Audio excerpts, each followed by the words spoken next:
Jadi gini bro, kemarin gue lagi scroll-scroll berita, niatnya sih cari info ringan sambil ngopi. Tiba-tiba gue nemu satu berita yang bener-bener bikin gue berhenti. Bukan karena clickbait atau gosip artis, tapi karena satu angka yang gede banget. 984 triliun rupiah. Sumpah, itu angka bikin gue bengong sejenak. Coba lu bayangin bro, 984 triliun. Nolnya ada 12. Itu duit segunung. Duit segitu kalau dibilang bisa bangun ibu kota Nusantara, bukan sekali dua kali, tapi bisa berkali-kali. Atau bisa juga dipakai buat makan siang gratis buat 80 juta anak Indonesia, bukan setahun tapi 2 tahun lebih. Dan itu cuma salah satu dampaknya doang. Masalahnya, ini bukan duit yang ketemu di jalan bro, ini duit yang hilang karena korupsi selama 2024. Serius, ini bukan soal 1-2 orang yang nyolong uang negara, ini udah kayak industri kriminal, monster, dan yang terlibat pun bukan kaleng-kaleng. Ada kasus timah 300 triliun, kasus Pertamina yang nilainya 193 triliun, skandal Surya Darmadi yang nyikat hutan 37.000 hektar senilai 78 triliun, sampai drama BTS Kominfo yang ngerugiin negara 8 triliun. Gila. Ini bukan pencurian receh, ini pembobolan skala negara. Dan lu tahu yang lebih nyesek, kita punya KPK, polisi, jaksa, pengadilan. Kita juga rakyatnya tiap hari ribut soal anti korupsi. Tapi nyatanya korupsi malah makin menggila. Ini bukan soal individu aja bro, ini sistemik. Sistem yang udah rusak dari akar, dan bukan cuma nggak diperbaiki, tapi malah dilindungi. Makanya gue kepikiran, yuk kita coba bedah bareng-bareng.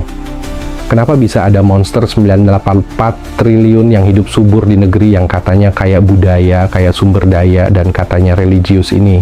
Pertama, sejarah. Di era Orde Lama, lo tahu nggak, istilah dana revolusi itu sering dijadiin pembenaran buat nyedot duit negara. Batas antara kepentingan negara dan kepentingan kelompok pejuang jadi kabur. Nah, dari situ bibit-bibit korupsi mulai tumbuh. Masuk ke Orde Baru, semua makin sistematis.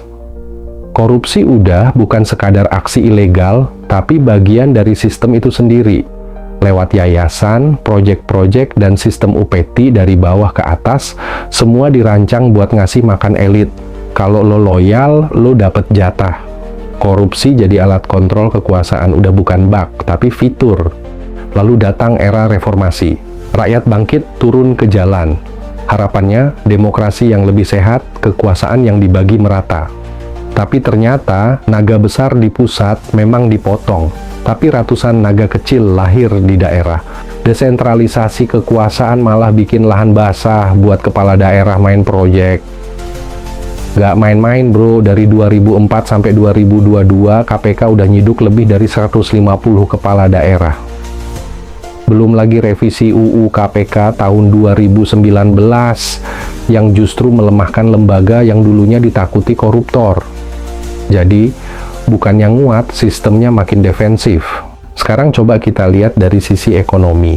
Korupsi bikin pembangunan jadi mahal dan nggak efisien. Lo bayangin, anggaran 1 triliun buat bangun jalan, tapi yang sampai ke lapangan cuma 700 miliar. Sisanya, habis buat markup, fee, dan setoran ke oknum. Makanya banyak infrastruktur yang cepat rusak.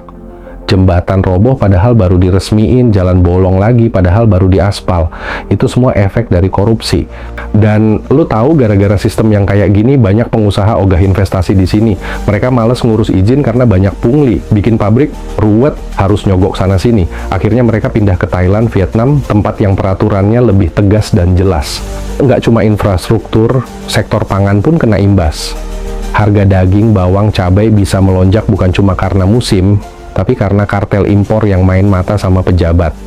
Kuota dikunci, harga dinaikin, rakyat disuruh bayar lebih mahal. Korupsi itu kayak pajak bayangan. Lu bayar tapi lu nggak dapat manfaat apa-apa. Terus kenapa masyarakat kita seolah-olah pasrah? Nih, masalah budaya. Lu bayangin lu jadi pegawai negeri baru, antusias, pengen kerja jujur. Tapi bos lu minta bantuan buat amankan tender. Lu nolak, lu dicap nggak loyal, karir lu bisa mandek, lu nurut, lu ikut terlibat. Dilema kayak gini yang bikin banyak orang akhirnya nyerah. Ditambah lagi kita hidup di era media sosial yang penuh flexing.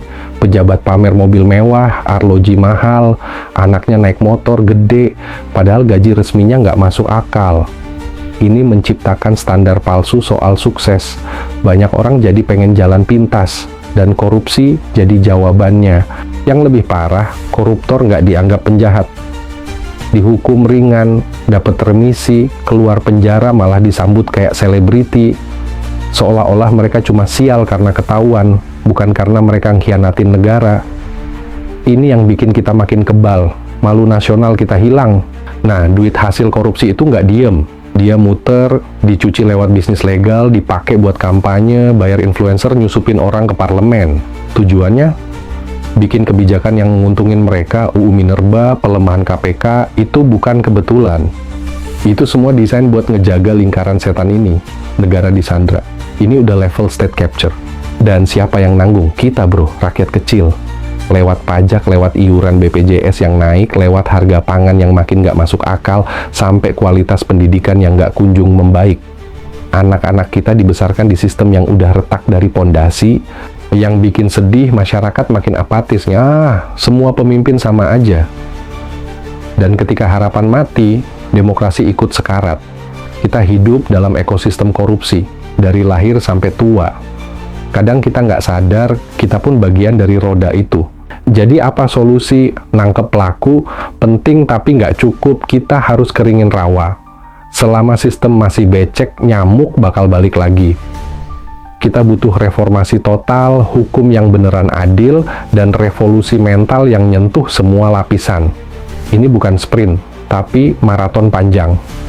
Dan kalau suatu hari lo dapet kekuasaan, posisi tinggi, jabatan penting, gue harap lo masih inget gimana rasanya jadi rakyat kecil. Karena kecerdasan bisa dilatih, kekuasaan bisa diwariskan, tapi integritas itu pilihan. Dan orang yang tetap jujur ketika semua orang lain curang, dia bukan cuma langka, dia layak dikenang. Dan semoga lo salah satu dari mereka.